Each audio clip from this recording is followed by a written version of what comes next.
यहाँ बहिनीले सुरु गर्नुभएको यो नयाँ गुठी र एकदम परिसरमा गरेर गाउँघरमा सबै दिदीबहिनीहरूलाई बेसरी राम्रोसँग तालिम दिएर उत्पादन गर्न लाउनु भएको।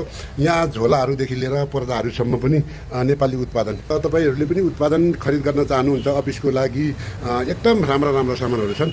धेरै महँगो पनि छैन क्या होइन बहिनी?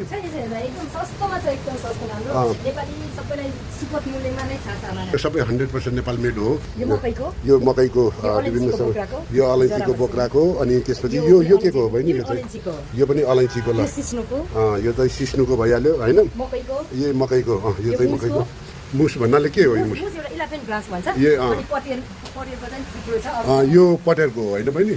यो पटेरको चाहिँ राम्रो उत्पादन गर्नुभएको छ। लगन खेल पुग्नुभन्दा अगाडि म सिन्धनाथ बनाउँछ त्यसको दोस्रो तेस्रो चौथो तलामा यहाँ प्रशस्त उत्पादनहरू छ। हजुरहरूलाई त्यस्तो चाहिएको खण्डमा डिस्क्रिप्सनमा नम्बर पनि छ, त्यो नम्बरमा कन्ट्याक्ट गरेर सम्बन्ध राख्नु होला। यो चाहिँ हाम्रो बहिनी ल।